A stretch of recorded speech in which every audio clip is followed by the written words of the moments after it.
Yes, dear students, I want to discuss one more lecture. So, these are the practical applications of heating effect of electric current, dear students. So, I want to discuss three examples of practical applications of heating effect of electric current. So, these three examples are everyday we are observing in everyday our life. See, dear students, everything theory, just you have to understand the concept here. What happens, how heating effect of electric current is done through these examples. See, first example is I want to discuss about electric heater, electric iron, and water heater. Already, so before that, in introduction itself, I discussed about of electric iron. So there already we understand electric some heating effect of electric current is done. So these electric heater, electric iron, and water heaters works on the principle of heating effect of electric current. So how these are works on the principle of heating effect of electric current, now we will see. See, when electric current appliances like electric heater, electric iron, and water heater, etc., are connected to the main supply of electricity, right? So these are electric heater, electric iron, and water heater are connected to the main supply of electricity. So these appliances becomes hot, but the connecting wires remain cold. So when we are taking wire and so we kept in the plug that time inside appliances becomes hot, but outside wires connecting wires remains cold. So how it is possible, now we will see.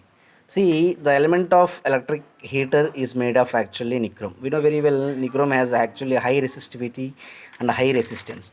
Why? Because nichrome is a combinations of different metals, and it has a high value of resistivity and hence high resistance. But we know very well H is directly proportional to I square RT. So then H is directly proportional to R. If high resistance are high, then if high resistance, then H is also high. So further for nichrome has a value of high resistivity and high resistance. So hence heat also produced is more, because it is high resistance is more, then heat is also more. So further only I am discussing here that only. So we know that heat produced is directly proportional to the resistance of the material through which current flows. Since the resistance of the nichrome is high, so a large amount of heat is also produced in the element of electric heaters. So thus the filament of electric heater becomes hot. So on the other hand, connecting wires are made of copper or aluminum. So since electrical resistivity and hence resistance of copper or aluminum is very small compared to nichrome, so this resistance or resistivity of copper and aluminum is very small. So very small heat is produced in the connecting wires made of copper or aluminum. So then furtherly outside we become some cold, not cold, not hot. Outside we are not feeling cold, but because inside only it becomes hot, but outside of the wire, it means connecting wires, does not become hot. Why? Because it is made up of copper and aluminum. It have low resistivity or resistance. Then H is directly proportional to R. If it is low resistivity, it means it is also produced is low. Yeah. Yes, dear students, I want to discuss one more example, that is about electric bulb. We know very well electric bulb, how it becomes hot, right? Yes. How heating effect of electric current is done inside the electric bulb, we will see now. See, electric bulb glows when electric current flows through the filament of the bulb. So filament of an electric bulb is made of a thin wire of tungsten. So the melting point of filament is high, that is a 3380 degrees centigrade. The filament of bulb is enclosed in a glass envelope. It is actually how it made of.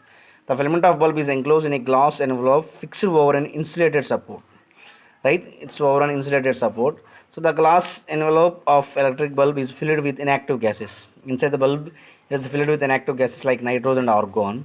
So since resistivity of the filament is very high, so a large heat, actually the inside the tungsten have, actually it is made up of tungsten have high resistivity or high resistance. So further a large heat, again it is directly proportional to R, so a large heat is produced as the electric current flows through the filament. So due to this large amount of heat is produced, the filament of the bulb becomes white hot. Hence the filament of the bulb emits light and heat. Why? Because it is due to tungsten. Why? Because electric bulb, inside the electric bulb, it is made up of tungsten material. This tungsten have high resistivity and high resistance. Due to this high resistivity and high resistance, a large amount of heat is produced. So further only the filament of the bulb becomes white hot. Hence the filament of the bulb emits light and heat. Yes, dear students, now I want to discuss these practical applications of heating effect of electric and third example. So that is about electric fuse. So electric fuse actually in the electric circuit melts when large current flows in the circuit. Whenever large current flows in the circuit, the electric current fuse, the working of electric fuse is it will melts the electric circuit. So then electric fuse is actually, it is a safety device connected in a series with the electric circuit, right? Yes. Then electric fuse is a wire made of a material whose melting point is very low. So it is a made of a material which melting point is very low. Examples of the material of making fuse wire are copper or tin lead alloy. When large current flows through the circuit and hence through a fuse wire, a large amount of heat is produced. So due to this large amount of heat, the fuse wire melts and the circuit is broken. So that current stops flowing in the circuit. So this saves the electric circuit from burning.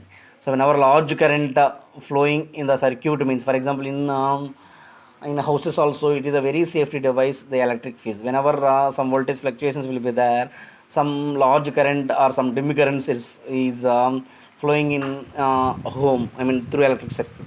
So it works, so that burning it will stop, the electric fuse will be burning, it will be stopped. Why? Because this the large amount of heat is produced. Due to this large amount of heat, the fuse wire melts and the circuit is broken, so that current stop. Whenever like that it will be happen means compulsory the circuit will be broken. Why? Because it's itself connected into series. Whenever one element will be broken in series means all elements will be broken. So for that only, so this burning, the burnings will be does not occur whenever we are using these fuse. Of course the circuit will be broken, but there is no burning, there is no electric shocks will be happen due to this electric fuse. See, note, electric fuses actually used in electric circuits are rated as a 1 ampere, 2 ampere, 3 ampere, 5 ampere, 10 ampere, etc. When we say electric fuse is rated as a 1 ampere, it means the maximum current that can flow through the fuse without melting is 1 ampere, right? Whenever we say electric fuse is rated as 1 ampere, so it means the maximum current that can flows through that fuse, so without melting is 1 ampere. Without melting, the maximum current flows means we call it is a electric fuse of 1 ampere. So if an electric current flows through the electric circuit is more than 1 ampere, then the fuse rated as a 1A will melt and the circuit breaks. So more than 1 ampere the electric current flows through the electric circuit means the circuit will be breaks. So with the helping of fuse, the circuit will be broken. So for such electric circuits, fuse rated as a 2 ampere is used. More than 1 ampere, whatever that, when electric current flows through the electric circuit is means, so then it will melt and the circuit will be break. Thank you, dear students.